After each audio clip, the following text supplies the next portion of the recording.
ආයුබෝවන් මගේ යාළුවෝ හැමෝටම. ඉතින් අදත් මම ඔයාලට අලුත් පාඩමක් අරගෙන ආවා. ඊට කලින් අපිත් එක්ක අද අලුතෙන් යාළුවෙක් එකතු වෙනවා නම් මුලින්ම කරන්න ඕනේ ඔයාලා අපේ මේ වැඩසටහනේ පළවෙනි පාඩම බලන්න. පළවෙනි පාඩමේ ඉඳලා පිළිවෙලට බලාගෙන ඉන්න. මේ වෙනකන් කරපු හැම පාඩමකම links ටික මම පල්ලෙහා description එකේ ඔයාලට දීලා තියෙනවා. ඉතින් පළවෙනි පාඩමේ ඉඳලා පිළිවෙලට අපේ මේ වැඩසටහනත් එක්ක එකතු වෙන්න. ඉතින් විශේෂයෙන්ම දෙයක් කියන්න තියෙනවා. O level කරන කෙනෙක් ඔයාලට ඉන්නවා නම් එහෙම නැත්නම් මේ වැඩසටහන O level කරන නංගි කෙනෙක් හරි මල්ලි කෙනෙක් හරි බලනවා නම් ඔයාලට විශේෂ පණිවිඩයක් දෙන්න තියෙනවා. අපොස සාමාන්‍ය පෙළ ගණිතයේ සාර්ථකව සමත් වීමට අවශ්‍ය සියලුම පාඩම් කොටස් මෙන්ම අපොස උසස් පෙළ තොරතුරු තාක්ෂණය සහ වෙබ් නිර්මාණ පිළිබඳ මුල සිට සරලව ඉගෙන ගැනීමට ඔබට හෝ ඔබගේ දරුවාට අවශ්‍යයි නම් දැන්ම Knowledge Hub YouTube channel එක වෙත පිවිසෙන්න.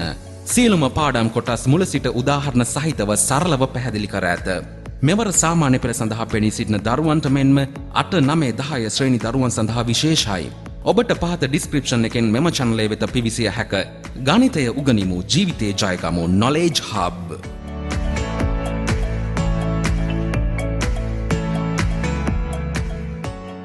ඉතින් එහෙනම් මම ඔයාලට ගිය සතියේ කියලා දුන්නා වගේම ගොඩක් සරල චූටි වාක්‍යයක් අදත් කියලා දෙනවා. අපි එහෙනම් ඉක්මනට බලමු අද ඉගෙන ගන්න යන්නේ වාක්‍ය මොකක්ද කියලා. ඉතින් එහෙනම් වාක්‍ය තමයි I promise not to. ඒ කියන්නේ මොකද? මම පොරොන්දු වෙනවා නැහැ කියලා. I promise not to. මම පොරොන්දු වෙනවා නැහැ කියලා. අපි මේකෙන් වාක්‍ය දෙක තුනක් කියලා බලමු. I promise not to tell. ඒ කියන්නේ මම පොරොන්දු වෙනවා කියන්නේ නැහැ කියලා. I promise not to hurt you. ඒ කියන්නේ මම පොරොන්දු වෙනවා ඔයාට රිද්දන්නේ නැහැ කියලා. I promise not to disturb. ඒ කියන්නේ මම පොරොන්දු වෙනවා බාධා කරන්නේ නැහැ කියලා. I promise not to leave you. ඒ කියන්නේ මම පොරොන්දු වෙනවා ඔයාව අතහරින්නේ නැහැ කියලා. I promise not to go. ඒ කියන්නේ මම පොරොන්දු වෙනවා යන්නේ නැහැ කියලා. ඉතින් ඔන්න ඔය විදිහට I promise not to කියලා දාලා ඔයාලට කැමති දෙයක් මේකෙන් කියන්න පුළුවන්. ඉතින් මම ඔයාලට හැමදාම කියනවා වගේ මුලින්ම කරන්න ඕනේ මේ වාක්‍යයට හුරු වෙන එක. මුලින්ම කටට හුරු කරගන්න එක තමයි පළවෙනියටම කරන්න ඕනේ. ඊට පස්සේ මේකට because කියලා දාලා අපිට පුළුවන් තව දේවල් කියන්න. ඉතින් මම ඔයාලට පහුගිය පාඩම් වලදීත් because කියලා දාලා ගොඩක් දේවල් කියන්න කියලා දුන්නා.